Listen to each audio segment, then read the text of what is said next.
Assalamualaikum warahmatullahi wabarakatuh. Kembali lagi bersama saya Bayu Aji. Di video kali ini saya akan menjelaskan apa itu netrografi, bagaimana cara penganalisan datanya, dan lain-lain. Langsung saja kita masuk ke materinya. Netrografi adalah sebuah metode penelitian dalam ilmu sosial yang menggunakan data dan informasi yang diperoleh dari perilaku dan interaksi individu atau sekelompok dalam dunia daring atau internet. Metode ini sering digunakan untuk memahami budaya dan pola perilaku dalam komunitas online, seperti forum diskusi, jejaring sosial, atau grup online lainnya. Dengan menggunakan netrografi, peneliti dapat menganalisis bagaimana cara berinteraksi, membentuk identitas online, dan membangun hubungan di lingkungan virtual. Dalam netrografi, penelitian mengamati dan menganalisis konten yang diproduksi oleh anggota komunitas online, seperti posting forum, komentar, foto, video, dan pesan teks. Mereka juga dapat melakukan wawancara atau observasi langsung di dalam komunitas tersebut. Tujuan utama dari netrografi adalah untuk mendapatkan pemahaman yang mendalam tentang budaya, norma, nilai, dan praktik yang ada dalam komunitas online tertentu. Metode ini memungkinkan peneliti untuk mengeksplorasi dinamika sosial dan interaksi di dunia maya dengan pendekatan yang holistik, dan netrografi juga memungkinkan peneliti untuk mengidentifikasi tren, pola, dan perubahan dalam komunitas online seiring waktu.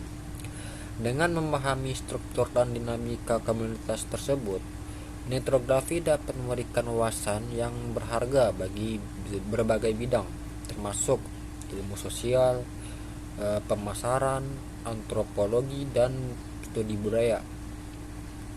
Penting untuk dicatat bahwa netrografi membutuhkan pendekatan yang sangat hati-hati dalam mengumpulkan dan menganalisis data, serta memperhatikan etika penelitian dalam privasi anggota komunitas online yang diteliti.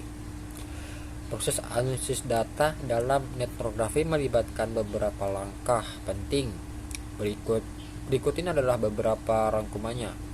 Yang pertama, kumpulkan sebuah data. Mulailah dengan mengumpulkan data dari sumber-sumber online yang relevan, seperti forum, diskusi, grup media sosial, blog, atau platform komunitas lainnya. Pastikan untuk mengumpulkan data yang representatif dan bervariasi untuk mendapatkan pemahaman yang komprehensif tentang komunitas yang diteliti. Dan yang kedua, ada organisasi data. Setelah mengumpulkan data, langkah berikutnya adalah mengorganisasi data agar mudah dikelola dan dianalisis. Ini dapat dilakukan dengan menggunakan spreadsheet atau perangkat lunak manajemen referensi atau alat analisis teks yang memungkinkan Anda untuk mengelola dan mengkategorikan data. Yang ketiga, ada analisis teks. Gunakan metode analisis teks untuk memeriksa dan memahami konten data yang dikumpulkan, termasuk mengidentifikasi tema, motif, dan pola yang muncul dalam diskusi atau postingan Anda. Anda juga dapat menggunakan teknik seperti analisis konten atau analisis teks kualitatif untuk mendapatkan wawasan yang lebih dalam. Yang keempat, ada kode data. Kode data dengan menandai atau memberikan label pada potongan-potongan informasi yang relevan untuk menarik perhatian Anda. Kode ini membantu dalam mengidentifikasi pola-pola tertentu. Berbeda atau ada kode data.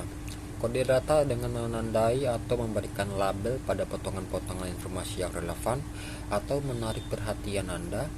Coding ini membantu dalam mengidentifikasi pola-pola tertentu, perbedaan atau tren dalam data Anda. Dan yang kelima, ada analisis kualitatif. Lakukan analisis kualitatif terhadap data yang telah dikodekan. Identifikasi temuan utama, tren, dan pola yang muncul dalam komunitas online terteliti. Tinjauan bagaimana anggota berinteraksi, bagaimana budaya komunitas terbentuk, dan bagaimana norma-norma dan nilai-nilai dibagikan dan dipertahankan. Dan yang keenam, ada penafsiran hasil. Terakhir, tafsirkan hasil analisis Anda dengan mempertimbangkan konteks yang lebih luas dan relevan bagi peneliti Anda. Jelaskan implikasi temuan Anda dan bagaimana hal itu dapat menyumbang pada pemahaman kita tentang fenomena yang sedang diteliti. Sebagai contoh nih, kita ambil sebuah studi dan etnografi tentang komunitas pecinta kucing di media sosial. Penganalisis mungkin akan melakukan observasi terhadap berbagai grup Facebook yang didedikasikan untuk pemilik kucing. Mereka akan memeriksa postingan, komentar, dan interaksi keantaranggotaan. Analisis mereka mungkin mencakup satu, tema dan topik, mengidentifikasi topik yang paling sering dibicarakan seperti perawatan kucing, nutrisi, perilaku, dan permasalahan kesehatan. Dan yang kedua, ada dinamika interaksi. Memeriksa bagaimana anggota saling berinteraksi, apakah mereka memberikan dukungan, berbagai tips, atau pengajuan pertanyaan satu sama yang lain. Dan yang ketiga, ada identifikasi subkelompok. Menemukan subkelompok dalam komunitas seperti pecinta kucing dengan minat khusus pada jenis ras tertentu atau perawatan kucing yang berbasis alami. Yang keempat, ada persepsi dan sentimen. Menganalisis sentimen yang terkait dalam merek produk kucing tertentu dapat berdebatan kontroversial dalam komunitas seperti sterilisasi atau rawatan kesehatan alternatif. Kelima, ada perubahan dan tren. Melacak perubahan dalam topik yang dibicarakan atau tren baru dalam perawatan kucing seperti penggunaan makanan organik atau teknologi terkini untuk memantau kesehatan kucing. Dengan melakukan analisis ini, peneliti dapat memperoleh pemahaman yang lebih dalam tentang budaya dan dinamika komunitas pecinta kucing online, serta tren yang mungkin memengaruhi perilaku mereka. Etnografi terdapat beberapa jenis analisis data yang dapat digunakan untuk memahami dan menginterpretasi informasi yang diperoleh dari komunitas online.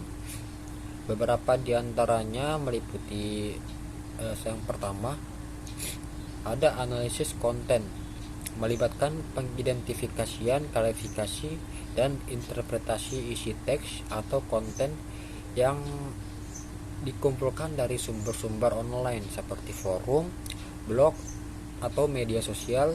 Analisis konten membantu dapat mengidentifikasi tema, pola, dan tren yang muncul dalam diskusi atau postingan. Dan yang kedua, ada analisis sentimen, fokus pada pemahaman perasaan atau opini yang berkandung dalam teks atau konten yang dianalisis. Analisis sentimen digunakan untuk menilai apakah suatu topik pembahas atau secara positif, negatif, atau netral dalam komunitas online. Yang ketiga, ada analisis jaringan, mempelajari struktur dan dinamika hubungan antar individu atau kelompok dalam komunitas online, melibatkan identifikasi pola koneksi, kekuatan hubungan, dan peran individu atau sekelompok dalam jaringan tersebut. Dan yang keempat, ada analisis tematik, menemukan tema atau pola utama dalam data dikumpulkan baik secara kualitatif maupun kuantitatif. Analisis tematik membantu dalam mengidentifikasi fokus utama pembicaraan atau minat dalam komunitas online. Yang kelima ada analisis perilaku penggunaan, memeriksa perilaku online pengguna termasuk pola interaksi, frekuensi, postingan atau jenis konten yang diberikan untuk membantu dalam memahami bagaimana individu berpartisipasi dalam berkontribusi dalam komunitas online. Keenam ada analisis word cloud merupakan teknik visualisasi yang menggunakan ukuran kata-kata untuk menunjukkan frekuensi atau kepentingan relatif dari kata-kata dalam teks. Word cloud dapat membantu mengidentifikasi kata-kata kunci atau topik yang dominan dalam data. Yang terakhir, yang ketujuh, ada analisis naratif. Menganalisis narasi atau cerita yang ditemukan dalam data, memeriksa struktur tema dan pesan yang disampaikan. Analisis naratif membantu dalam memahami bagaimana cita-cita individu atau kelompok membentuk identitas dan budaya komunitas. Pilihan metode analisis yang tepat tergantung pada kepercayaan penelitian, tujuan dan jenis-jenis data yang dikumpulkan. Dalam studi netrografi, mengkombinasi beberapa jenis analisis juga sering digunakan untuk mendapatkan wawasan atau lebih komprehensif.